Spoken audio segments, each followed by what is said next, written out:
గత నెలలో ఆత్మహత్య చేసుకున్న పేరుపోకు క్రాంతి కుమార్ కుటుంబాన్ని వైసీపీ నేతల బృందం పరామర్శించింది. క్రాంతి కుమార్ తండ్రి వెంకటేశ్వరరావుతో మాట్లాడిన వైసీపీ నేతలు సంఘటన వివరాలు అడిగి తెలుసుకున్నారు.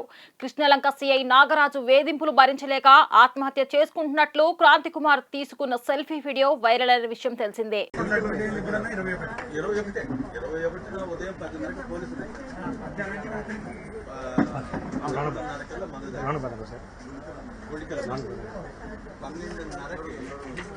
హెల్ప్ హాస్పిటల్ తీసుకెళ్తాం సార్. కట్టించాం ఒకటిన్నర మధ్యలో క్లోజ్ అయింది.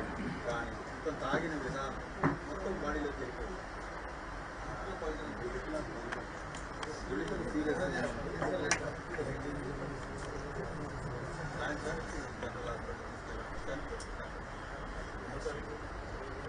21 చనిపోయాడు. 21 రాత్రికి చనిపోయాడు. 10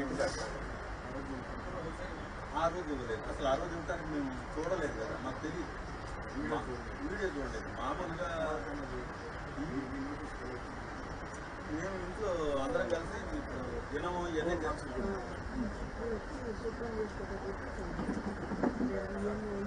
అంటే మేమేమనుకున్నాం అంటే జనరల్గా రౌడీ చేయడానికి పేరు ఉంది కాబట్టి పోలీసులు మామూలుగా వస్తుంటారు, పోతుంటారు, ఎప్పుడు వస్తుంటారు.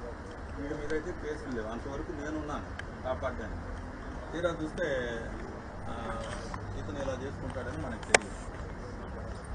ఇది తెలిసేటప్పటికి వారం రోజులు పట్టింది. వెంటనే మేము తీసి మన స్పందనకి వెళ్ళి కంప్లైంట్ పెట్టాము. కంప్లైంట్ పెట్టిన తర్వాత జనం కార్యక్రమం ఉంది. అందుకని మేము వెంటనే స్పీడ్ అవ్వాలి. అది చూసుకొని 10వ తారీఖు ప్రోగ్రాం చూసుకొని ఇంకా తర్వాత దీని మీద పడదామని చెప్పేసి అనుకున్నాం. అనుకున్న తర్వాత ఈలోపే అతను పోతా ఒక 3-4 సర్కిల్కి పెట్టాడు. ఫ్రెండ్స్ ఈ మొన్న కలిసి ఒక కానిస్టేబుల్ సస్పెన్షన్ చేశారు. నాగరాజు అతనికి కడుపు మంటతో అతను ఇది రిలీజ్ చేశాడు బయటికి.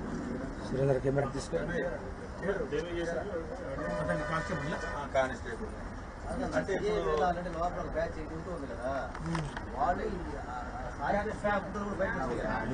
ఇప్పుడు